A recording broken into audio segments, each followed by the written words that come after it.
Power doesn't always look like a crown. Sometimes it looks like a handshake. Sometimes it sounds like a promise.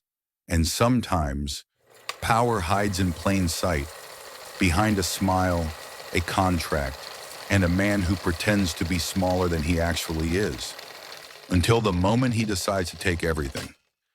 This is the story of Ray Kroc, the traveling salesman who walked into a tiny restaurant run by two quiet brothers and walked out with the blueprint for a global empire. A story of ambition, betrayal, strategy, and the very first law of power: never outshine the master. Because Ray didn't beat the McDonald brothers with force. He beat them with patience, with charm, with illusion, and with the one thing the brothers didn't have: a hunger for power.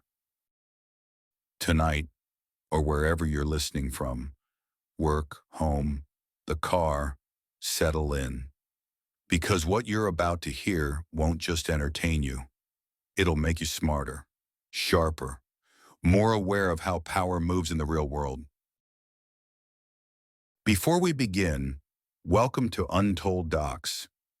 Here we break down the real stories behind the world's biggest moments.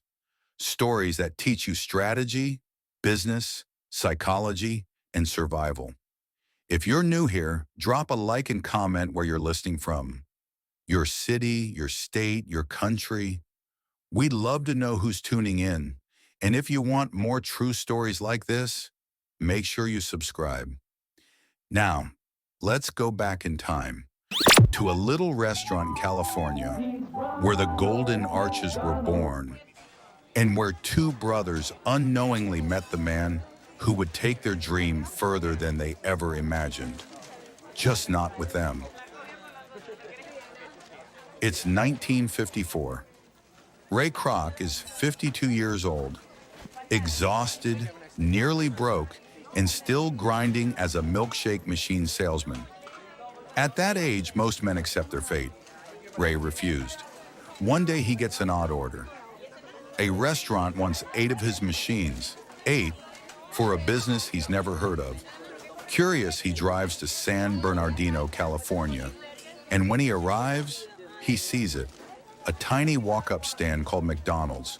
No indoor seating, no menu pages, no waitresses, just fast, consistent, quality food. To Ray, it's like discovering buried treasure. The McDonald brothers, Dick and Mac, are quiet, disciplined, humble men.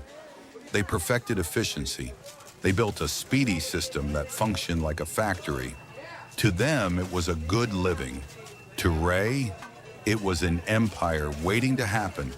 And this is where the first law of power enters the room. Never outshine the master. When Ray meets the brothers, he doesn't come off as brilliant. He doesn't show his ambition. He doesn't reveal his long-term vision. He does the opposite. He shrinks himself. He flatters them. He praises their idea like it's sacred. He calls them geniuses. He positions himself as a student, not a threat, because Ray knew something they didn't. When people think they're smarter than you, they let you get close. When people think you need them, they trust you. When people think you're harmless, they stop watching you. This is the beginning of how empires are taken. Ray convinces the brothers to let him franchise the brand, but the deal is strict, tight, almost suffocating. The brothers want control, they want consistency, they want things done their way, and Ray agrees. Out loud, he agrees. But internally, he knows the contract is only temporary. He knows power belongs to the person who can scale, expand, and dream bigger, not the person who protects a small kingdom. Still, Ray plays the role.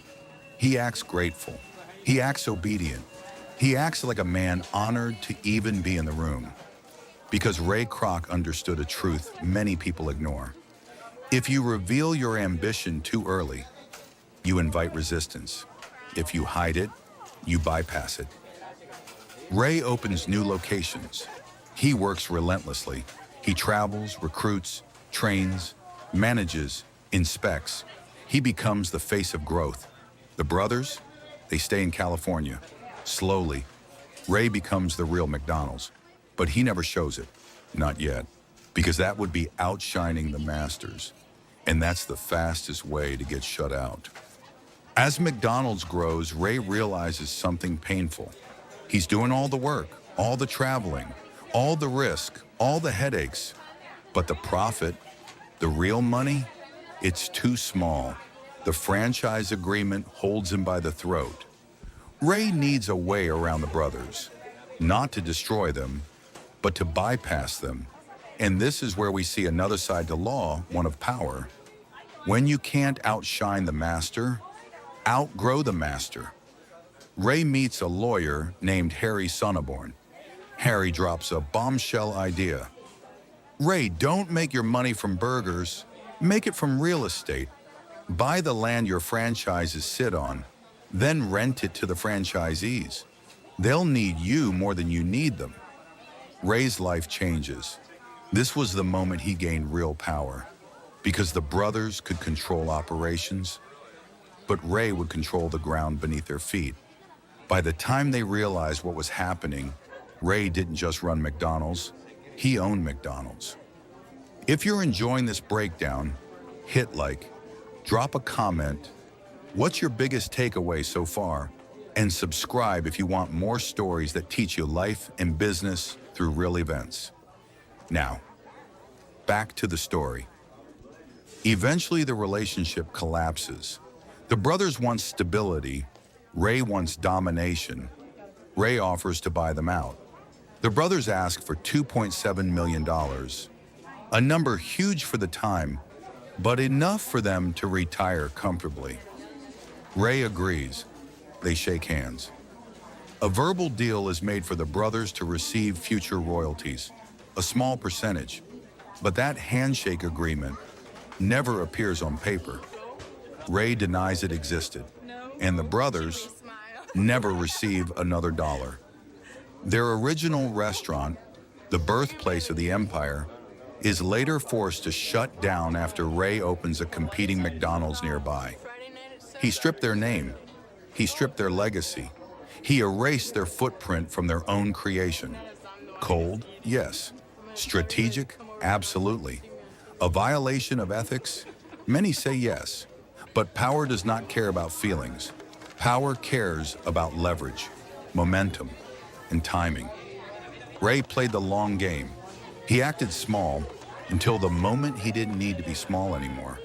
And once he became the master, he no longer had to pretend. If you want more stories like this, more deep dives into power, business, strategy, crime, and survival, make sure you hit like and subscribe. Drop a comment.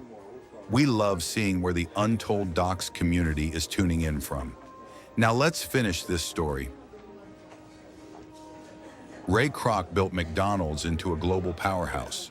Thousands of restaurants, billions of customers, a brand recognized everywhere on earth.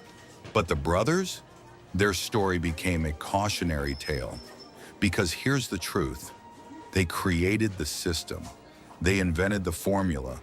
They built the foundation, but they didn't understand power. And business isn't just about having a great idea. It's about protecting that idea, scaling that idea, and guarding yourself from people who think bigger than you. Ray thought bigger. Ray moved smarter. Ray followed the first law of power. Never outshine the master until the moment you're ready to become the master. He let the brothers believe they were in control. He kept his ambition quiet. He made himself seem smaller, safer, less threatening. And while they slept peacefully at night, Ray was building an empire, one brick, one contract, one decision at a time. Law 1 is more than a rule. It's a strategy for survival. If you move too fast, if you reveal too much, if you show your full potential too early, people will block you, fear you, or shut you down. Play humble, stay patient, grow in silence. Let others think they're above you. Until the moment you rise so high, no one can pull you back down. That's the lesson of Ray Kroc. That's the truth behind McDonald's. And that's the power hidden inside Law 1. If you want more stories like this, drop a like, comment your thoughts, and subscribe to Untold Docs, where real stories teach real strategy. Thanks for listening. Stay sharp, stay learning, and stay powerful.